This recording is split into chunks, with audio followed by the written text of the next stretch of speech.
Hello welcome back to our YouTube channel. എല്ലാവർക്കും എൻ്റെ പുതിയൊരു വീഡിയോയിലേക്ക് സ്വാഗതം. അപ്പോൾ എല്ലാവരും സുഖമായിട്ടിരിക്കുകയാണെന്ന് വിശ്വസിക്കുന്നു. ഞാനും വലിയ കുഴപ്പമൊന്നുമില്ലാതെ അങ്ങനെ അങ്ങ് പോവാണ് കേട്ടോ. അപ്പോൾ ഇന്ന് രാവിലെ കുറച്ച് വൈകിയാണ് കേട്ടോ എഴുന്നേറ്റത്. രാവിലെ ഇന്ന് ചേട്ടന് ചോറൊന്നും കൊണ്ടുപോകാത്തതുകൊണ്ട് പതുക്കെയാണ് എഴുന്നേറ്റത്. അപ്പം ഞാൻ എഴുന്നേറ്റ അവിടെ ചേട്ടൻ മാങ്ങ പറിക്കാൻ പോകുന്നു എന്ന് പറഞ്ഞിട്ട് മുകളിലോട്ട് കയറി വന്നു. അങ്ങനെ ഞാനും ടെറസിലോട്ട് കയറി വന്നു കേട്ടോ. അപ്പോൾ അപ്പുറത്ത് കുഞ്ഞേയും ദിവ്യയും എല്ലാവരും കൂടെ എവിടെയൊക്കെയോ പോകാനായിട്ട് പോകാൻ കേട്ടോ. അപ്പം ഞാനിങ്ങനെ എവിടേക്കാണ് പോകുന്നത് എന്നൊക്കെ ചോദിച്ചപ്പോൾ അവരിങ്ങനെ ഹായൊക്കെ പറഞ്ഞു. ദിവ്യയാണ് കേട്ടോ. ദിവ്യ ഹായൊക്കെ പറഞ്ഞു. നിങ്ങൾ ഇതിനും എൻ്റെ ഫസ്റ്റ് വീഡിയോയിലൊക്കെ കണ്ടിട്ടുണ്ടാവും, നമ്മൾ ഗെയിമൊക്കെ ചെയ്തിട്ടൊക്കെ ഉണ്ട്. അപ്പോൾ അവരെവിടെയോ പോവുകയാണ് കേട്ടോ. എവിടേക്കെന്ന് കറക്റ്റ് പറഞ്ഞൊന്നുമില്ല. എല്ലാവരും കൂടി എവിടെയോ പോവുകയാണ് കേട്ടോ. അപ്പോൾ അവർ പോയി. ഞാനിങ്ങനെ പുറത്ത് നിന്ന് ജസ്റ്റ് ഒന്ന് വീഡിയോ ഒക്കെ എടുത്താണ്. കുറച്ച് മാങ്ങ കേട്ടോ. ഇന്നലെ രാത്രി ഭയങ്കര മഴയായിരുന്നു. മഴയത്ത് കുറേ മാങ്ങ താഴെ വീണിട്ടുണ്ടായിരുന്നു. അതൊക്കെ തല്ലിപ്പോയി കേട്ടോ. അത് അപ്പോഴും കഴിച്ചില്ലെങ്കിൽ പിന്നത്തേക്ക് കൊള്ളത്തില്ല, അതിങ്ങനെ അളിഞ്ഞു പോവും. അതുകൊണ്ട് അത് പിന്നെ എടുക്കാൻ പറ്റിയില്ല. പിന്നെ കുറച്ചൊക്കെ നിന്നതൊക്കെ പറിച്ചെടുത്തു. പിന്നെ കുറേയൊക്കെ ലൈൻ കമ്പിയുടെ മുകളിലോട്ട് കിടക്കുന്നതുകൊണ്ട് നമുക്ക് തോട്ടി വെച്ചിട്ട് വലിച്ചെടുക്കാനും പറ്റത്തില്ല. ഇപ്പോൾ മഴയും പിന്നെ കറണ്ടും ഒക്കെ അല്ലേ. അപ്പോൾ അതിൻ്റെ പുറത്തു കൂടെയൊക്കെ വലിച്ചിട്ടാൽ എന്തെങ്കിലും പറ്റുമെന്ന് വെച്ചിട്ട് ആ സൈഡിൽ നിൽക്കുന്ന മാങ്ങയൊക്കെ നല്ല റെഡ് കളറിൽ, നമ്മൾ പടത്തിലൊക്കെ കാണല്ലേ, അത് കണക്കിന് നല്ല റെഡ് കളറിൽ ഇങ്ങനെ നിൽപ്പുണ്ട് കേട്ടോ. നല്ല ഭംഗിയുണ്ട് കാണാനായിട്ട്. ആൾക്കാരൊക്കെ പറയും അവർ മാങ്ങ പറിക്കാതെ ഇങ്ങനെ ആർക്കും കൊടുക്കാതെ നിർത്തിയിരിക്കുന്നു എന്നൊക്കെ പറയുന്നുണ്ടാവും ഒരു പക്ഷേ. എങ്കിലും അത്യാവശ്യം ചോദിച്ച് വന്നവർക്കൊക്കെ ഞങ്ങൾ മാങ്ങ കൊടുത്തിട്ടുണ്ട് കേട്ടോ. ചുറ്റുവട്ടത്തുള്ള എല്ലാവർക്കും മാങ്ങ കൊടുത്തു. അങ്ങനെ എല്ലാവർക്കും ഒക്കെ കൊടുത്തു. ഉള്ളത് എല്ലാവർക്കും ഒക്കെ ഷെയർ ചെയ്ത് കൊടുത്തിട്ടുണ്ട്. അപ്പോൾ അതേ പറഞ്ഞു പോയ കൂട്ടത്തിൽ രാവിലത്തെ പണികൾ നടക്കുന്നുണ്ട് കേട്ടോ. അങ്ങനെ വലിയ പണികളൊന്നും ഒന്നുമില്ല, കാരണം ഉച്ചയ്ക്ക് ചേട്ടന് ചോറൊന്നും കൊണ്ടുപോകണ്ട. അതുകൊണ്ട് രാവിലെ ബ്രേക്ക്ഫാസ്റ്റിൻ്റെ പണികളേ ഉള്ളൂ. രാവിലെ എഴുന്നേറ്റു. തലേ ദിവസം ഞാൻ അരി അരച്ച് വെച്ചിട്ടുണ്ടായിരുന്നു കേട്ടോ. അപ്പം മഴ ആയതുകൊണ്ട് ഞാൻ കുറച്ച് ഉപ്പൊക്കെ ഇട്ട് ആണ് അരച്ചൊക്കെ വെച്ചത്. അപ്പോഴത്തേക്കും കുറച്ച് പുളിച്ച് വരും. പുളിച്ച് മീൻസ് ഇങ്ങനെ മാവ് പൊന്തി വരും. പുളിപ്പൊന്നുമില്ലായിരുന്നു കേട്ടോ, മാവിന് പുളിപ്പൊന്നുമില്ലായിരുന്നു. പിന്നെ തലേ ദിവസം ഇന്നലത്തെ കടലക്കറി കുറച്ച് ബാക്കിയുണ്ടായിരുന്നു. അപ്പോൾ ഞാൻ വിചാരിച്ചു ദോശയ്ക്ക് കടലക്കറി എടുക്കാം. ചമ്മന്തിക്കറി ആണെങ്കിൽ മോക്കും അത്ര ഇഷ്ടമല്ല. തേങ്ങയൊക്കെ തിരുമിയതുണ്ടായിരുന്നു. അപ്പോൾ അത് വേണ്ടാന്ന് വിചാരിച്ചു. കടലക്കറി ആകുമ്പോൾ കുഴപ്പമില്ല, എല്ലാവരും കഴിക്കുമല്ലോ. അപ്പോൾ കടലക്കറിയൊക്കെ ചൂടാക്കി വെച്ചു. ദോശയൊക്കെ എല്ലാം ചുട്ട് വെച്ചിട്ട് ഞാൻ രാവിലെ എഴുന്നേറ്റ് പോയപ്പോഴത്തേക്കും ഷീറ്റ് മടക്കി വെച്ചില്ലായിരുന്നു കേട്ടോ. പിന്നെ ഞാൻ ഷീറ്റൊക്കെ ഒന്ന് മടക്കിയൊക്കെ വെച്ചു. പിന്നെ രാവിലെ കഴിക്കാനുള്ള ഗുളിക ഞാൻ കഴിച്ചിട്ടില്ല. രാവിലെ നേരെ എഴുന്നേറ്റൊക്കെ മുകളിലോട്ട് കയറി പോയി കേട്ടോ, ബ്രഷൊക്കെ ചെയ്തിട്ട്. പിന്നെ മരുന്ന് കഴിക്കാൻ മറന്നുപോയി. പിന്നെ ഞാൻ മരുന്ന് കഴിക്കാൻ കേട്ടോ. തൈറോയിഡിൻ്റെ ഗുളിയാണ്. അപ്പോൾ അത് രാവിലെ ഫുഡിന് മുന്നേ നമ്മൾ ഉറക്കം എഴുന്നേൽക്കുമ്പോൾ ഉടനെ കഴിക്കേണ്ടതല്ലേ. അപ്പോൾ ഇത് ഞാൻ വെള്ളം ഇങ്ങനെ കുടിച്ചുകൊണ്ടിരുന്ന സമയത്ത് എൻ്റെ ഫോൺ ജനലിൽ നിന്ന് താഴെ ഒരൊറ്റ വീഴക്കം കേട്ടോ. ഞാൻ വിചാരിച്ച് പൊട്ടിത്താറുമാറായി കാണുമെന്നാണ് വിചാരിച്ചത്. പക്ഷേ എന്തായാലും കുഴപ്പമൊന്നും സംഭവിച്ചില്ല.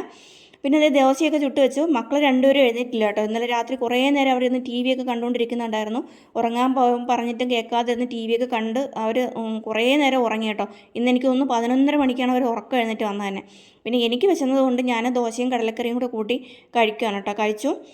കഴിച്ച് കഴിഞ്ഞിട്ട് ഇനി രണ്ടാമത്തെ എൻ്റെ ബ്രേക്ക്ഫാസ്റ്റ് കഴിക്കാൻ പോകാൻ കേട്ടോ. കുറേ മരുന്നുകളൊക്കെ ഉണ്ട് കഴിക്കാനായിട്ട്. അപ്പോൾ അതൊക്കെ ഒന്ന് കഴിക്കണം. ഒരു സെറ്റ് രാവിലെ കഴിക്കാനുള്ളത്, ഒരു സെറ്റ് രാത്രി കഴിക്കാനുള്ളത്, അങ്ങനെ കുറേയൊക്കെ ഉണ്ട് കേട്ടോ. അപ്പോൾ രാവിലെ കഴിക്കാനുള്ളതൊക്കെ എടുക്കുന്നുണ്ട്. അപ്പോൾ നിങ്ങൾക്ക് ഞാൻ പറഞ്ഞില്ലേ ഇടയ്ക്ക് വെച്ച് എനിക്ക് കുറച്ച് ഹെൽത്ത് ഇഷ്യൂസൊക്കെ ഉണ്ടെന്ന്. അപ്പോൾ ട്രീറ്റ്മെൻറ്റിലാണെന്ന് പറഞ്ഞില്ലേ. അപ്പോൾ അതിൻ്റെയൊക്കെ മരുന്നും കാര്യങ്ങളൊക്കെ കഴിക്കാനൊക്കെ ഉള്ളതാണ് കേട്ടോ. അപ്പോൾ ഞാനിങ്ങനെ മെഡിസിൻ എടുത്ത് നോക്കുമ്പോൾ എനിക്ക് കഴിക്കാനുള്ളത് ടൈമിലുള്ളതല്ലയോ ഏത് ഗുളികയെന്ന് അറിയാൻ വയ്യ. അതാണ് ഞാൻ ജസ്റ്റ് ഇങ്ങനെ കുറേ നേരം നോക്കിക്കൊണ്ട് നിന്നത്. ഏതാണ് ഞാൻ സമയം തെറ്റിയാണോ കഴിച്ചത് ഇത്രയും ദിവസവും എന്നെനിക്കൊരു സംശയമായിരുന്നു. പിന്നെ മനസ്സിലായി കുഴപ്പമില്ല, എന്നും കഴിക്കാനുള്ള ടൈമിലുള്ള ഗുളിക തന്നെയാണ് കഴിച്ചതെന്ന് മനസ്സിലായി. അപ്പോൾ രാവിലെ 2 ഗുളിക കഴിക്കാനുണ്ടായിരുന്നു. പിന്നെ ബാക്കിയൊക്കെ രാത്രി കഴിക്കാനുള്ളതാണ് കേട്ടോ.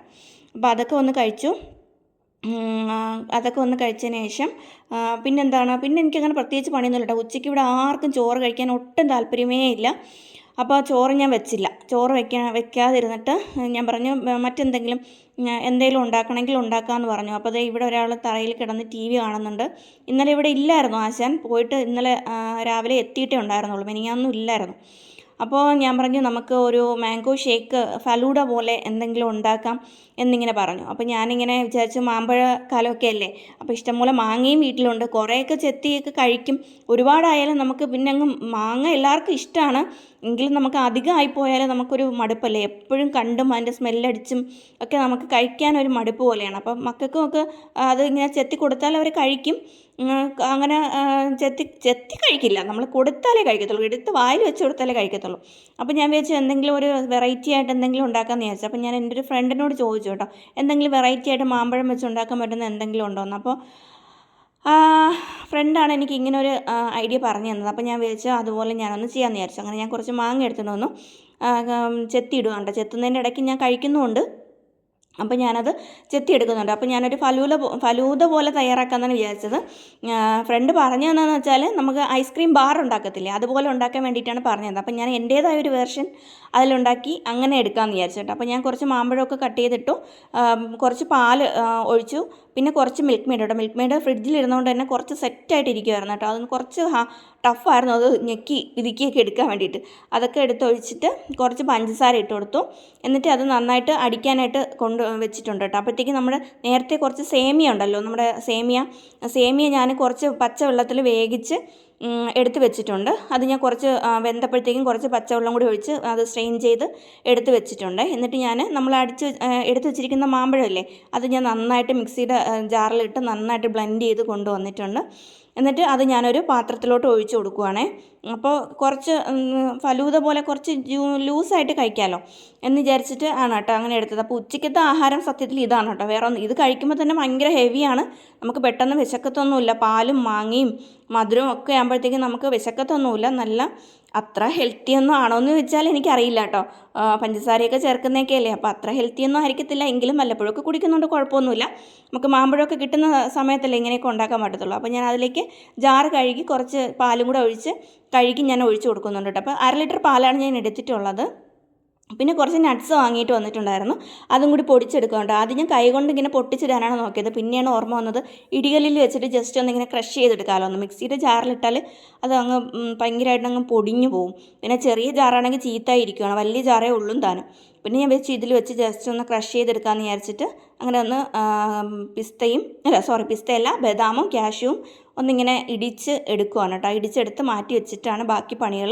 അപ്പോഴാണ് ഒരു 8ൻ്റെ പണി എനിക്ക് കിട്ടിയത്. അത് എന്താണെന്ന് സത്യത്തിൽ എനിക്ക് മനസ്സിലായില്ല കേട്ടോ. അപ്പം ഞാൻ അടിച്ചു വെച്ചിരുന്ന മാങ്ങ ജ്യൂസ് എന്ന് പറയാൻ പറ്റില്ല, കുറച്ച് തിക്കായിട്ടാണ് കേട്ടോ അടിച്ചെടുത്തിരിക്കുന്നത്. അത് ഞാനിങ്ങനെ ഗ്ലാസിൻ്റെ 1/4 ഭാഗത്തോളം ഒഴിച്ചു കൊടുത്തിട്ടുണ്ട്. അപ്പോഴത്തേക്കും നമുക്ക് സത്യത്തിൽ നല്ല ചൂട് സമയമൊക്കെ ആകുമ്പോഴത്തേക്കും ഇങ്ങനെ ചൂടത്തൊക്കെ ഇങ്ങനെ കയറി വരുമ്പോൾ നല്ല വിശപ്പും ദാഹവും ക്ഷീണവും ഒക്കെ ഉള്ള സമയത്ത് കഴിക്കാൻ പറ്റിയതാണ് കേട്ടോ. അപ്പോൾ ഞാൻ ഐസ്ക്രീം വാങ്ങിയിട്ടുണ്ട് കേട്ടോ. വാനില ഐസ്ക്രീം ഇല്ലായിരുന്നു, അതുകൊണ്ട് ബദാമിൻ്റെ ഐസ്ക്രീമാണ് വാങ്ങിയത്. പിന്നെ ഇത് ജ്യൂസ് ഒഴിച്ച് കൊടുത്തിട്ട് അതിൽ നമ്മൾ മാറ്റി വെച്ചിരിക്കുന്ന സേമിയയില്ല, അതിങ്ങനെ വിട്ട് തന്നെ ഇരിക്കും കേട്ടോ. അങ്ങനെ ഒട്ടിപ്പിടിച്ചൊന്നും ഇരിക്കത്തൊന്നുമില്ല. എന്നിട്ട് ലച്ചൂട്ടിന് സേമിയ ഇടണ്ടെന്ന് പറഞ്ഞു, അതുകൊണ്ട് അവൾക്ക് ഇട്ടിട്ടില്ല കേട്ടോ, നമുക്കാണ് ഇട്ടിട്ടുള്ളത്. അപ്പോൾ അത് ഐസ്ക്രീമിൻ്റെ ടിന്ന് തുറന്നപ്പോൾ അത് ഇങ്ങനെ കണ്ടു. ഞാൻ വിചാരിച്ചു ഇനി ഇത് പൂത്ത് പോയതാണോ എക്സ്പയർ ആയതാണോ എന്താണെന്ന് അറിയാം. എനിക്ക് എടുക്കാൻ പിന്നെ ഒരു മനസ്സ് വന്നില്ല. ബദാമിൻ്റെ പിന്നെ ഫ്ലേവറിലുള്ള ഐസ്ക്രീമാണ് താനും, ബദാം ഫ്ലേവേർഡ് ഐസ്ക്രീമാണ്. പക്ഷേ ബദാം ഫ്ലേവേർഡിൽ ഇങ്ങനെ മുകളിൽ ഇങ്ങനെ അവർ കളർ ചേർക്കുകയോ ഇല്ലയോ എന്നൊന്നും എനിക്കറിയാൻ വയ്യ. എക്സ്പയർ ആയോ എന്ന് നോക്കിയപ്പോൾ എക്സ്പയർ ആയിട്ടുമില്ല. കഴിഞ്ഞ മാസമാണ് അത് പാക്ഡ് ആയിട്ടുള്ളത്. അപ്പം ഞാൻ പിന്നെ എടുക്കാൻ എനിക്കൊരു മടി. ഐസ്ക്രീമൊക്കെ നമ്മൾ കഴിച്ചിട്ട് അവസാനം വല്ല പ്രശ്നവും വന്നാലോ എന്ന് വിചാരിച്ചിട്ട് പിന്നെ അത് എടുത്തില്ല കേട്ടോ. തിരിച്ച് കടയിൽ തന്നെ കൊണ്ട് കൊടുക്കാമെന്ന് വിചാരിച്ചു. അറിയത്തില്ല, നിങ്ങൾക്ക് ആർക്കെങ്കിലും അറിയാമോ ബദാമിൻ്റെ ഇതേപോലെ ടിൻ ഐസ്ക്രീം വാങ്ങിക്കുമ്പോൾ ഇതേപോലെ മുകളിൽ കളറായിട്ടുള്ള സിറപ്പുകൾ ഒഴിക്കുന്നുണ്ട്? ഞാൻ ഇതുവരെ അങ്ങനെ കണ്ടിട്ടില്ല. അതുകൊണ്ട് എനിക്കൊരു പേടിയായിരുന്നു, അതിനി പൂത്തതാണോ ചീത്തയായി പോയതാണോ എന്നൊന്നും എനിക്കറിയാൻ പറ്റിയിട്ടുണ്ടായിരുന്നില്ല. പിന്നെ ഞാൻ അതിൽ കുറച്ചും കൂടെ ജ്യൂസ് ഫില്ല് ചെയ്ത് കുറച്ച് ക്രഷ്ഡ് ആയിട്ടുള്ള നട്ട്സും എല്ലാം കൂടെയൊക്കെ ഇട്ട് ഒന്ന് സെറ്റ് ചെയ്തെടുത്തു കേട്ടോ. എന്നിട്ട് അത് കഴിക്കാമെന്ന് വിചാരിച്ചു. തണുപ്പ് കുറച്ച് കുറവായിരുന്നു, കുറച്ച് പഞ്ചസാരയും കുറവായിരുന്നു കേട്ടോ. എങ്കിലും കുഴപ്പമില്ല, മാങ്ങയ്ക്ക് നല്ല മധുരമുണ്ട്, അത്യാവശ്യം മധുരമൊക്കെ ഉണ്ട്. കുറച്ചുകൂടെ മധുരം വേണമെന്നുള്ളവർക്ക് കുറച്ചും കൂടിയൊക്കെ ഇടാവേ. അപ്പോൾ നല്ല അടിപൊളിയായിട്ട് ഫലൂദയൊക്കെ കഴിച്ചു കേട്ടോ. നമുക്ക് ഐസ്ക്രീമും കൂടെ ഉണ്ടായിരുന്നെങ്കിൽ കുറച്ചുകൂടെ ഒരു ടേസ്റ്റ് ആയിരുന്നു. വാനില ഐസ്ക്രീമും ഇല്ലായിരുന്നു, മാംഗോ ഐസ്ക്രീമും ഇല്ലായിരുന്നു, പിന്നെ ബ്ലാക്ക് കറണ്ടോ അങ്ങനെ എന്തോ ഉണ്ടായിരുന്നുള്ളൂ. അതുകൊണ്ട് അത് വാങ്ങിയില്ല. മാങ്ങയുടെ കൂടെ കഴിക്കാൻ അത് വലിയ ടേസ്റ്റ് ഉണ്ടാകത്തില്ല. അതുകൊണ്ട് പിന്നെ ഇങ്ങനെ അങ്ങ് കഴിച്ചു കേട്ടോ. അപ്പോൾ ഇന്നത്തെ ഡ്രിങ്കും എല്ലാവർക്കും ഇഷ്ടപ്പെട്ടെന്ന് വിചാരിക്കുന്നു കേട്ടോ. അപ്പോൾ ഇന്നത്തേത് അങ്ങനെ വലിയ കാര്യമുള്ള വിശേഷങ്ങളൊന്നുമല്ല.